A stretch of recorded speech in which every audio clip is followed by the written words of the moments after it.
Hello, everybody, and welcome back to Sprechen Disc Golf, the most reliable Pro Tour focused podcast. I'm your host, Zachary Coleman, and we have got a great episode upcoming for you guys today.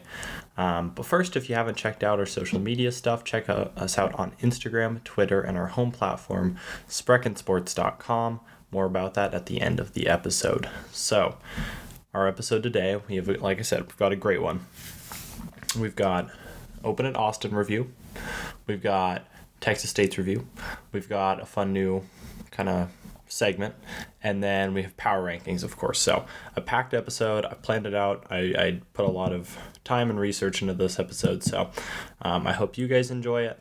I was out of town for a period of time, and so I was going to do an episode specifically for the Open at Austin and for Texas State's, but I didn't really want to rush them, so put them together, made this one big, great episode, and I hope you guys enjoy it.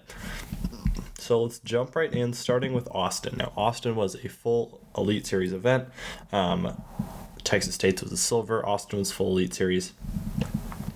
And we had a great one. So Gannon Burr took it down in MPO, and we had Simon Lizotte, Calvin Heimberg, and James Proctor rounding out the podium. Proctor and Heimberg tied for third. And then on FPO, we had Paige Pierce, Katrina Allen, and then Jessica Weiss and Missy Gannon tied for third there to round out the podium. So kind of going through what they did well, where they might have lost some strokes throughout the event. Starting with Mr. Gannon Burr, he kind of did nothing amazing, but everything solid enough. So he was over 90% or he was 90% C1X putting. He was 33% Circle 2. Those aren't like outstanding, amazing, write home about stats, but they're good enough to win a tournament. 63% on the scramble rate, that is very good. And then 74% fairway hits. Again, just kind of right at a number where you're really happy with it. So he wasn't taking big numbers. He was saving pars. He was, like I said, scrambling well. He was limiting mistakes, and he played a really kind of clean and very mature kind of win. Like it wasn't run and gun, a ton of birdies, ton of bogeys. It was just a very nice, mature, thorough, great overall performance from Gannon. You love to see that, especially with kind of what he's going through, the whole prodigy thing.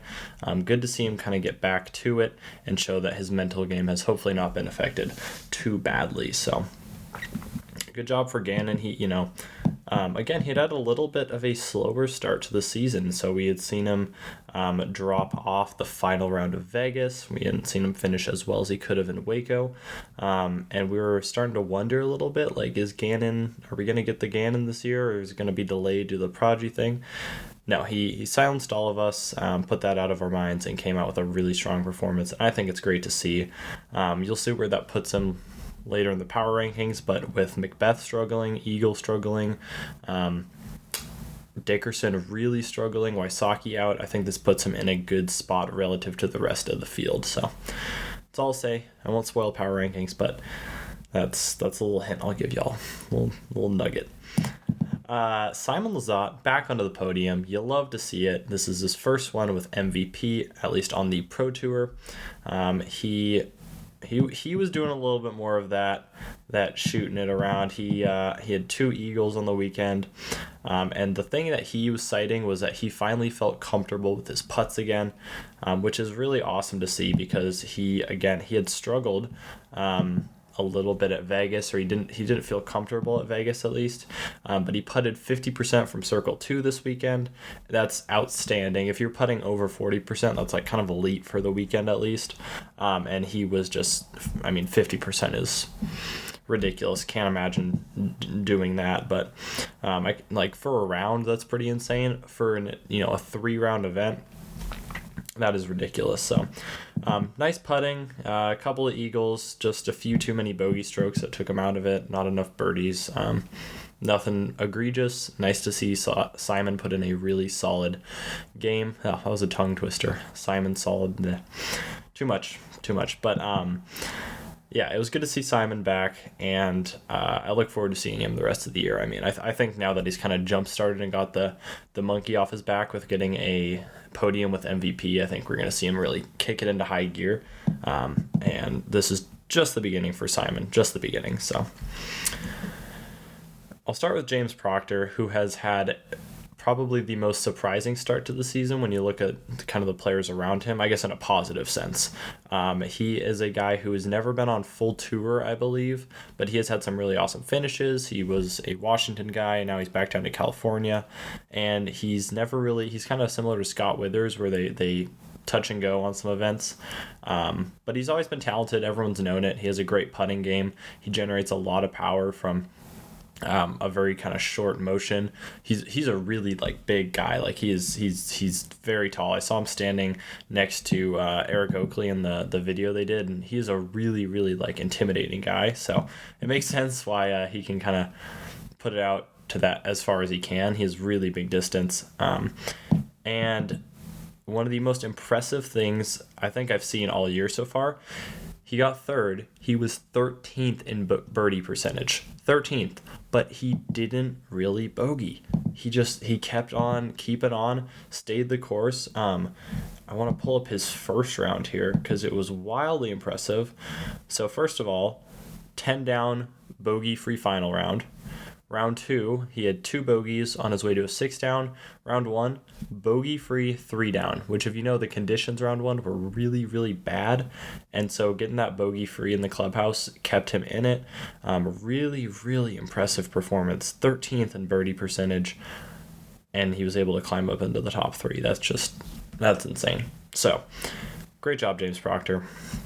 And he has now had, if you look at his season overall, probably I can't imagine he's ever had a better start to the season. I mean, it'd be hard to imagine that, but I believe he's gone 14th, 10th, and now 3rd, and then 4th at Open at or Texas State's Open. Innova Open at Texas State's. Sorry, that's a mouthful. So he went 3rd at Austin, 4th at Texas State's.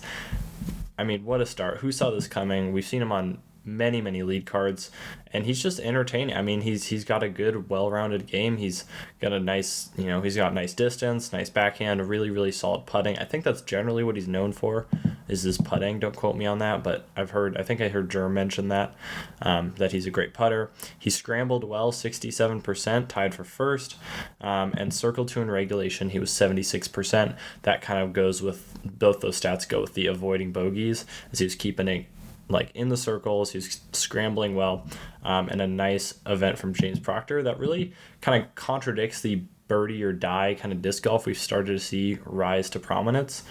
He showed us that you don't have to have these big birdie events. You can just kind of slow and steady your way to a good finish.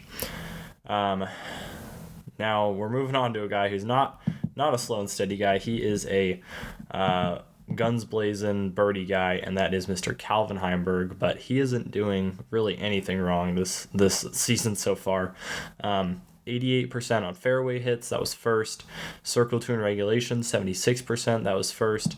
Just a few too many bogeys. He went two double bogeys in his final round. He had a huge chance to win this event. Really threw it away with those 2 double bogeys. Just keep it in balance more and he wins this event. But that's the thing, is like Calvin made some huge errors this weekend and he still found himself in the top 3. Like, you're looking at a guy whose game is just almost untouchable right now. And again, I keep going back to it, but he's looked so good on forehands and putter approach shots. Things that we've seen him struggle with in the past. You now have a new sense of confidence around it. I'll talk about more about that in the Texas State's event. But, I mean, I can't say anything about him anymore. Like, it's just what a start to the season. So, good job, guys. Moving on to FPO. Welcome back, Paige Pierce, to the top. We saw really the Paige of old. She goes a flashback, had a nice controlled game. which as I'm like saying it more and more, I'm kind of realizing that's what you needed on this course. Like the whole gunslinging mentality wasn't really working this weekend. It was like control was actually really getting people far. And I think it's something that the course really called for. Is like there were some holes with some really specific landing zones, and I think 17 comes to mind when I think of that one. The par 5 with the initial tee shot, that comes to mind. Hole 1.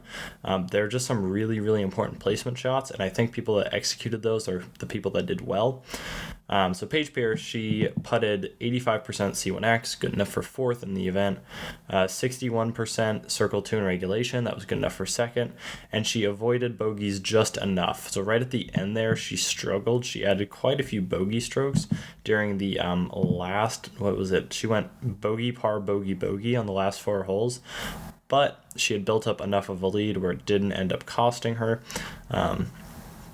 Missy Gannon had a chance going into that, but she took a very crucial double bogey on 17. But she takes a par there or throws a birdie in somewhere. We're looking at a tie game potentially. You can always say what if.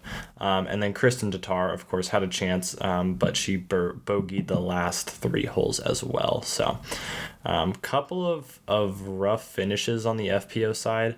No one really putting that pressure on Paige like they should have, and we saw her take the event even with that bogey finish. But good to see Paige back on top. You know, we talked about it on the show, and she said she had lost that competitive edge, so it was good to see her get it back and kind of drive for that win again. Katrina Allen, she's had a really nice season so far. Not a lot to say here.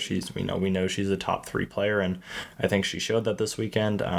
Parked 11% of the time. You don't have to worry about putting if you're under the basket. That was good enough for 2nd. She was 1st in birdie percentage. Circle 2 putting was 2nd overall. And if you watch the event, you know what I'm about to say next is she fell apart in round 1. I mean, a +7. So the fact that she snuck into the top 3 at all is a miracle, but a +7 round 1 and ended up 3 down for the event. Like, what a crazy, crazy recovery. I could do a lot. You know, she got that double on the par 5 in the last round. A lot of things to say about her game, but just recovering from a +7 first round is ridiculous. So honestly, a big shout out to Katrina Allen. I'm not gonna scold her for any of her stats or anything, because she came back firing and she did what she needed to do to get up into that podium, get some of those points back. So good job, Katrina Allen. Nice damage control and almost won the event. Jessica Weiss, not a name we traditionally see on the top of the leaderboards anymore. A little more prominent a few years back, but she scrambled well and she was parked a lot. She tied. She was 1st in park percentage at 13%. Katrina Allen was 2nd at 11%. But Jessica Weiss was 1st. Gave herself short putts, scrambled well enough, and just put herself on the podium with a nice, she likes that forehand. She has that big power forehand, and that really played this weekend. So good job, Jessica Weiss. I don't think anyone really saw her winning this event, but she shot a really nice 5 down, 1 bogey on the final round, and that really just lifted her up into the podium spots. So shout out Jessica Weiss, love it. Number 3, Missy Gannon. She tied Jessica Weiss. Missy Gannon probably should have come a little bit higher, but again, that double. So on the last 7 holes, she went 2 over, which you really can't be doing. There were people like Evelina birdied the last 3. Katrina went 3 down on the last 5. Like, when people are like, there were a lot of big numbers, but when you do have competitors around you getting these birdies, you can't stop on that last stretch. So I think Missy's going to be a little disappointed with 3rd based on where she was going into that kind of final stretch. But overall, good job, Missy, continuing to show your consistency across all kinds of courses, which is impressive in its own right. Like, we saw her in Vegas, we've seen her now at Austin, like 2 drastically different courses, but she's still showing that she can podium. So shout out Missy. The big storyline from the weekend, speaking of FPO, was Kristen Tatar breaks the streak. She has missed the podium for the first time at a Disc Golf Pro Tour event, I believe. It was going to happen. Like, I know there were some people who were holding out hope that it would never break. And it's not like she broke it with a 25th place or whatever. She's in 5th, guys. Like, she bogeyed the last 3 holes. If she had not done that, she would have podiumed. She had a big chance to podium, but as we talked about with other people, everyone else had a chance to kind of move up as well. But yeah, she missed it. Not the end of the world. She got 5th. She's still having a great year. She's still the best FPO player, I think. Just a little bit of an off final round. So nothing wrong with that. Nothing wrong. You know, it happens to the best of us. You just can't put that 5-over final round together. Like, that's just not going to fly. So it is a bummer from Kristen, but it happens to the best players. And I think Kristen just showed she is human after all. You know, we were starting to not believe it, but she is human. So I actually kind of just segued into my new segment, or not my new segment, but the next segment, and that's just going through the storylines from the event. If you looked at headlines, what would they say? So just picture this slapped on a newspaper right on your front porch in the morning. This might be what the newspaper says. So Ricky DNF'd Austin due to his wrist injury. We've talked about it a little bit, but he does have a inflamed wrist. It's been going on for well over a month now, and not really an end in sight. Kind of a undecided. I hope to see him, in the past we've been like, oh, maybe he'll be back tomorrow. I'm now just kind of hoping we see him for Champions Cup, but it's nothing certain. He had said that he's not going to try and come back early again, so I can't imagine we see him at Music City unless something changes drastically. So let's hope we can get him for Champions Cup, but continue to be on the lookout, see what happens with Rick. It is a bummer to not have a completely full field, and I think it doesn't take away from the wins, but it just makes you wanting a little bit more when you see the list and the top player in the world arguably isn't there. So we miss you, Rick. Hopefully you can get back out on tour soon. I already talked about Simon back into the podium places, get the monkey off his back with MVP. You signed the $1 million deal. You have a lot of expectations now. You do have to deliver, and deliver he did back into the top 3. Paul and Eagle struggled the final round. This is in regards to Open at Austin. Paul and Eagle both had a chance to win final round, and both of them it wasn't like a struggle round. It wasn't like Katrina Allen's 7-over first round. But they did. They struggled relative to the field. They both shot only 4 down, which isn't good enough, considering the leaders were shooting 9-10 down. Even Calvin slouched a little bit final round. He only shot 7. And so, when the leaders are putting up those numbers, you can't be 6 strokes back when you're on those top cards. And Eagle, if you look at his round, middle of the round, 9, 10, 11, 12, he went birdie, par, bogey, double bogey. I mean, just a quick slide from glory. He went birdie, bogey after that, and his tournament was over. Paul, on the other hand, finished pretty weak. In the last 4 holes, he went 2 over.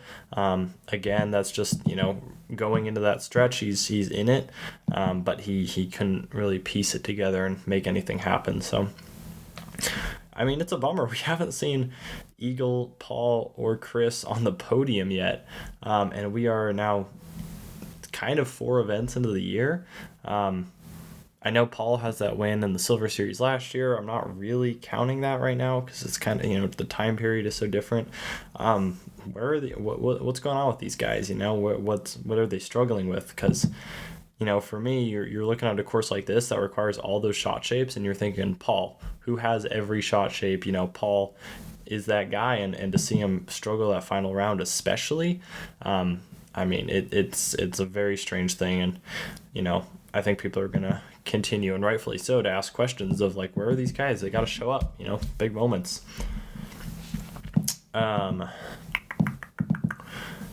Cameraman got drilled by one of Eagle's grenade shots. If you don't know what a grenade is, it's when there are a couple different grips for it, but you basically throw the disc vertical with a weird grip and it comes straight down is the idea.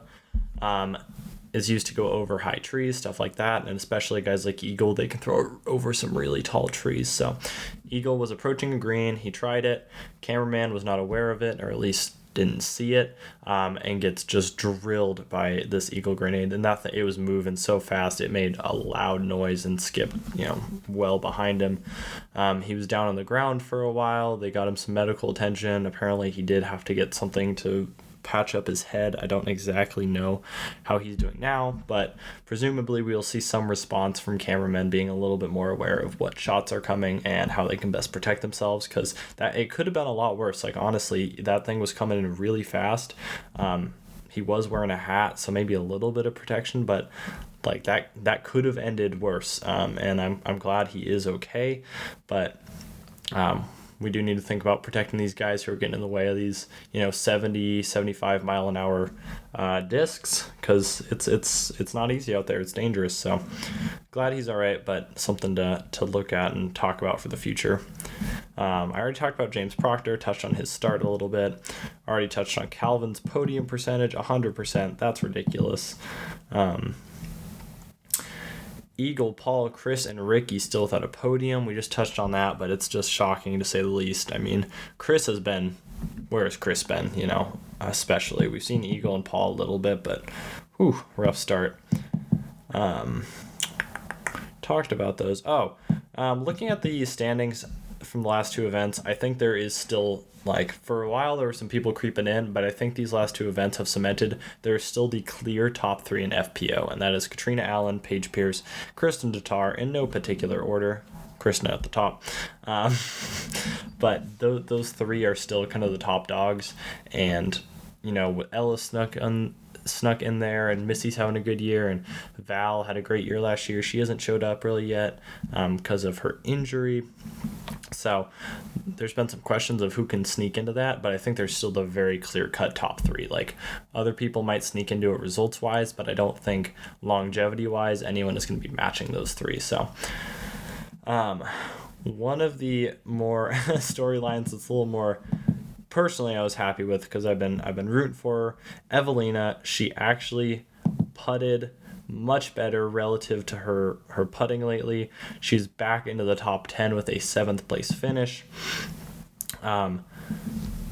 Awesome job, Evelyn. I mean, I was rooting for you. I'm so happy to see you get that kind of hopefully confidence boost. Final round, she putted 64%, circle 1. She actually gained strokes putting in one of her rounds, which I imagine is the first time in a little while. But I mean, it's great to see, you really hate to see a player struggle like she did, but she did end up putted 56% C1X, which not good, a lot of room for improvement, but it is progress for her. So awesome job. Can't wait to see Evelina continue to hopefully grow in that putting confidence, because sometimes that's all it takes, right? One event to prove to yourself that you can do it again, and that could be all she needs to kind of move on from all of this. So moving on to our Texas States recap. I'm going to do this one a little bit quicker, smaller event, but looking at MPO, it was there he is again, Calvin Heimberg, number 1, Anthony Barella 2, Joel Freeman 3, and then on FPO we had Sai Ananda, I think. Sai Ananda, Kristen Tatar, Owen Scoggins in the top 3, so just going to go through a little bit less detailed, but Calvin, putting was nuts. I mean, it was going in from all over the place. Basketball putts, 80-footers, 60-footers, straddles, you name it. If he was putting it, it was going in. It felt like he wouldn't miss. There was one time in round 2, he was walking up to a 40-footer, and confidence-wise, I was watching it felt like a 10-footer. He just walked up, and you're just like, oh, yep, Calvin's making it, and yep, sure enough, dead center. The field should be terrified right now. Honestly, if Calvin is putting like this, he's thrown like he does, it doesn't matter how he plays. He's usually always toward the top in fairway hits. If he's toward the top in fairway hits and putting, field should be very scared right now. Continues to be very impressive. AB couldn't really scramble this weekend. He putted well, but he just left it a little too late. He didn't really give himself a reasonable chance at the win just because of how far ahead Calvin was. Yeah, I should actually mention scores. Yeah, Calvin won by 6 strokes. Like, this was not a small margin of victory. Calvin dominated. AB, just a rough first round for AB, just kind of took him out of it. Didn't really have a chance because Calvin was moving so fast. So, moving on, we have Joel Freeman, kind of in the same boat as Anthony Barella, except Joel Freeman had a chance going into the final round, kind of. But Joel Freeman, just too many mental mistakes. Like, for instance, last round, he gains 2 strokes on Calvin, just really quick.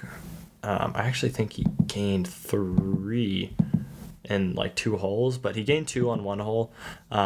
Big momentum swing, down to 2-stroke lead, and then he gives it right back on the next hole. Like, he gives 2 strokes right back. So stuff like that you can't do. You can't throw OB right after gaining 2 strokes. It's just not going to work.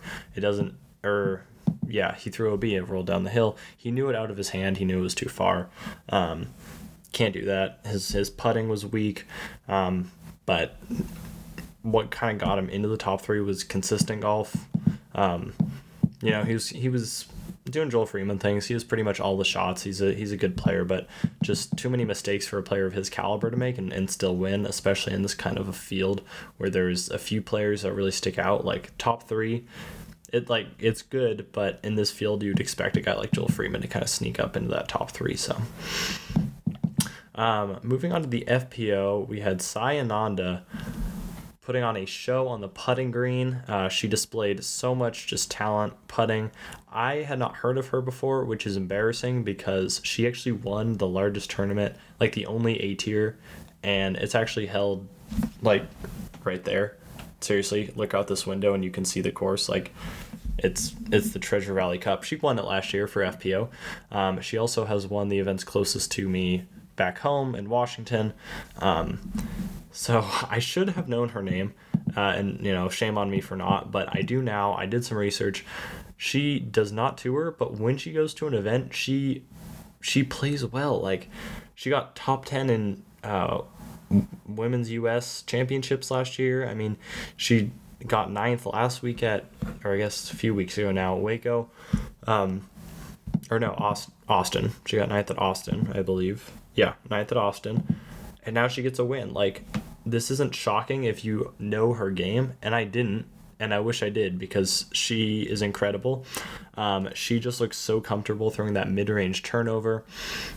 What a great event for her. I was looking at her PDGA account. It doesn't look like she's scheduled for a full tour. Right now she is signed up for OTB, Beaver State, Portland, DDO, Ledgestone, Idlewild, and she is signed up for Worlds. We won't see her, it looks like, at Champions Cup, and it looks like we won't see her at some of the other majors, which is a huge bummer because she is such a good player. I mean, clearly, but that is all she signed up for. I don't know if she's gonna do more of a tour or anything like that. But that is what she has on the docket. So a pretty full tour, but not quite. But yeah, great to see her, and I would not be surprised if she takes home a full Elite Series event. Second place, Kristen Tatar. Kristen was good. She wasn't great this weekend. It clearly wasn't her best. She looked beatable. She didn't really have the killer instinct she usually does. Had a couple of chances to get back within, really make it close, and she didn't really take them. So overall, like, Kristen, for her standards, not her best, but compared to like the rest of the field, she was still really good. Owen Scoggins aced hole 2 first round, which was really cool. She was putting great, just couldn't hold up down the stretch. There were 3 players really going into the last couple holes with a chance. It was Kristen, Owen, and Holland. They all had a chance to catch Sai, but none of them could put it together. So kind of disappointing from the field that they let Sai just walk in like that. But I mean, she was looking fantastic. She was playing great. So I guess no real shame in it. So looking at my predictions from before Austin, I predicted Gannon Burr, Paul Macbeth, Eagle McMahon, and Ricky Wysocki, and Dickerson would all continue without a podium this week. Burr got the win. The rest of them did. So maybe an okay prediction. I said lefties will play well. They did not. That was a miss. And then I said Lone Star will have at least one in the top 10 at their home event. Also a miss. So not my best predictions. But we could go take a quick look at my top 3 predictions. So I had Heimberg, Jones, Matteo, and my dark horse was Brody Smith. Heimberg got top 3. Kevin Jones, Matteo did not. So missed there. Not my best, not my worst, but no, excuse me. We'll cut it. Don't worry. Where was it? Oh yeah, Matty Jones and Kevin O. Matty Jones and Kevin O. Oof, that's rough. I don't think they're gonna love that. I didn't end up seeing where. Yeah, Matty O finished 41st, not great. And Kevin Jones was 16th, so not great from either of them. Calvin podiumed. Good to see. And then Brody Smith had a really good start to his event, but ended up in 47th. So not great from him. I'm sure he'll be bummed after that. Or sorry, it was a good second. Or I'm thinking of Texas State's right, a good start. This is why I shouldn't do 2 shows in one. I'm getting all mixed up. But anyways, Brody Smith didn't really pan out as dark horse. And then on FPO, I had Kristen Tatar, Katrina Allen, Paige Pierce. So mix those up, take Tatar out, and I've got a pretty good prediction. With FPO, it's a lot easier. You have a lot more consistent winners. And that it's just easy to pick Kristen, Paige, and Katrina. That's just an easy 3 pick. So nothing crazy there. And then my dark horse did well. I had Evelina as my dark horse, and she was pretty good this weekend. Got a top 10, so happier with my FPO picks overall. So not too bad. Mixed results, we'll say. Moving on to a segment I'm excited for. I am going to put out our first MIA report, MIA standing for missing in action, because these players have either been mostly or completely gone from the scene this year. They've been playing, but they have not been winning or coming close to it. Number 1, pretty easy to predict, but we have Chris Dickerson. Where has that guy been? He missed Vegas and then went 22nd and 19th at Waco and Austin, respectively, well below his standards. He just continues to tumble down the power rankings. Was that move to Discraft the wrong move? Hard to say. He had such a good start to the season last year, and since has just been on a swift decline. It's a bummer. We're getting towards some more woods golf, but Waco and Texas State's, I think, both play fine for his game. He has a really nice, well-rounded game. He has some tricks up his sleeve with thumb rollers and stuff like that, and you would expect him to put out some sort of push for a podium at least, but nothing yet. Number 2, Aaron Gossage has not cracked the top above 20th yet in Elite Series events. Another guy, last year we saw him at Worlds, we saw him at a couple events look so good, and you thought, is this guy up next, or is he potentially gonna move into a James Conrad, kind of Kevin Jones spot where he wins some here and there? He is not cracked above 20th yet, and it is a really big bummer to see.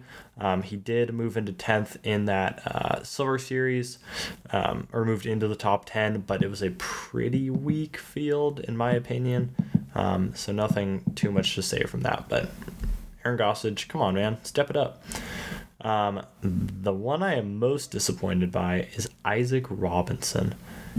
I'm going to read you these numbers, and believe it or not, these are finishes. These are not like Pro Tour points. These are where he finished.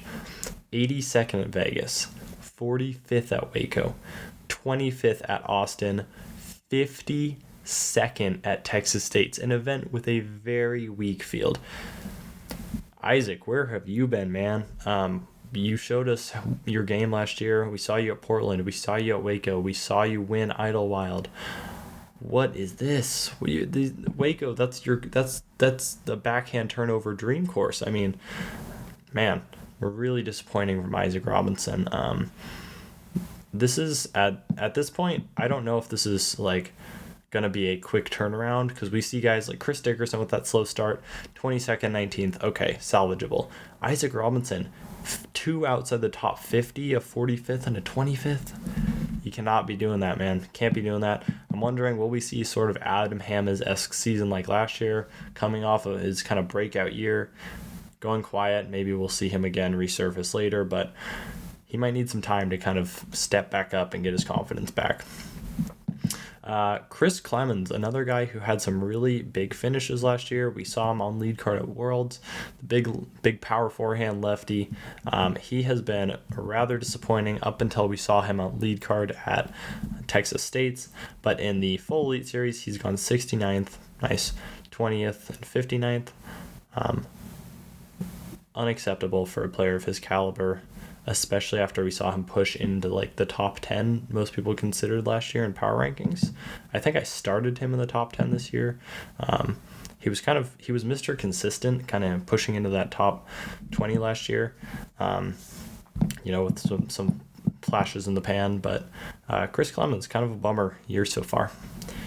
On the FPO side, we have just 2, Macy Veladiaz and Maria Oliva. Neither have cracked the top 10 yet, and those are 2 players I mentioned earlier that I wouldn't be shocked if they came out and won.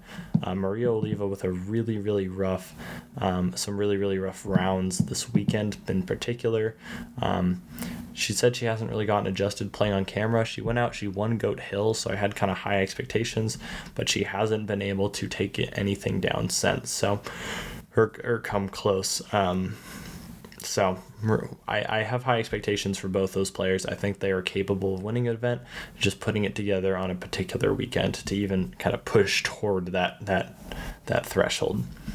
So yeah, that's my MIA report. Who do you think is also having a disappointing year? I was tempted to put Macbeth in here, but him and Eagle are kind of like, we've seen them a little bit. They just haven't really haven't gotten that podium yet, but I thought that would be a little bit clickbaity to put them in that list. So moving on to our power rankings update, we have, first of all, I forgot to do a top 10 for FPO. Again, I was kind of out of town, so I next week we'll do a top 10 for FPO. Still only have top 5, but this week made it a little simpler. But on the MPO side to start, number 1, keeping a spot, Calvin Heimberg, no question. I mean, there's no question he is the number 1 player in the world right now. The only places he's not number 1 in the world is some of the ranking systems that don't really penalize players for not showing up to events. UDisc, for instance, has Sexton very high, and they had Sexton in the top 10 for a long time, even though he wasn't really touring. So I think that is a glaring mistake by a lot of the ranking systems, but they put a lot of time and effort into those formulas, so I'm not going to criticize. I'm just saying Calvin Heimberg is clearly the number 1 player in the world right now. It's not even a debate. Number 2, moving up this week, is Gannon Burr. He got the win, and with Macbeth, Wysocki, McMahon, like guys around him not pushing toward the win, just after kind of a rough start to the year and then getting 1 win, it's kind of feels like a premature jump to number 2, but I couldn't really justify putting anyone else there. So number 2, Gannon Burr. We will look to see as he continues to kind of grow into the sport, if he can kind of get back to the consistency from last year. Now that he's kind of set that bar, I kind of wonder what that's going to do to his mental game of winning the major, now winning a Pro Tour. Can he keep that up? Number 3, I have Paul Macbeth. He was high up. He's slowly moving down. I think he'll pull it together. He hasn't had anything egregious yet this year, just not really great yet. Number 4, Kyle Klein, having a great start to the year. He wasn't really in it for the win at Austin, but he still finished top 10, only 6 back of the lead. So good overall event from Kyle. Just kind of couldn't string enough birdies together. That's all it was. Number 5, Ricky. Ricky's just getting pushed down. He's going to keep getting pushed down. He's a very easy path back toward the top once he gets back, but I might just bump him from the list altogether just while he's injured, out of fairness to the other players. Number 6, Simon Lizotte, moving up a couple spots, back on the podium places like we knew he would be, looking really solid. I have no doubt that this is the start of a good season for Simon. Number 7, Eagle McMahon. Kind of shocked to see him down this far on the list. Like, if you told me before the season he'd be down this far already, I would say probably not. But again, hasn't cracked that top 3 yet. Really look for a guy like him to be in it every week, and he hasn't been. So Eagle down to 7, but again, he's a quick path back toward the top. Number 8, Kevin Jones. Strong start to the year. It's good to see. 16th this week. Not great, not horrendous, but as the Pro Tour gets more difficult, those 16th place finishes become more valuable. Number 9, Matthew Oram. And I think I was really tempted to put Matty O at 10 and James Proctor at 9 because Matty O had such a bad finish at Austin. But he had a better first 2 events than Proctor. So I think I'm going to give Matty O the benefit of the doubt, being the more consistent player with the longevity behind it. But Matty O at 9, and then James Proctor, we talked about him at 10. And again, him and Matty O are neck and neck right now. FPO, Kristen Tar, keeping that number 1 spot. Number 2, Katrina Allen. I don't think there's any questions there. Number 3, Missy Gannon. I think that's pretty easy as well. Another podium. Number 4, I have Ella Hansen sticking in there still. I brought Paige Pierce back at number 5. I couldn't really justify putting Paige above Ella. Ella wasn't great this weekend, but she did get top 10 with the 7th place. So no slouch of a weekend from Ella. And she stays in that 4 spot. And welcome back to the top 5, Paige Pierce. You are now back after your first win, and I think she also has a quick path up, just because she's Paige Pierce. She can string together wins at any time in the year, and no one would be shocked. So thank you guys for sitting through all that kind of tournament review. Now on to a little bit more of the interesting storyline stuff. We had a couple of tweets go out. We had some things happen. Number 1, we had a bunch of players waitlisted for the Champions Cup coming up in just a few weeks here. Apparently there was some issue with quite a few of the players not knowing about registration, or not really sure how to register. I'm not really sure exactly what happened, but there was a tweet sent out by Andrew Presnell basically saying this flew way too far under the radar. I'll just read you the wait list actually. Some of the notable names on it: Casey White led after round 1 last year. Evan Scott, Luke Humphreys,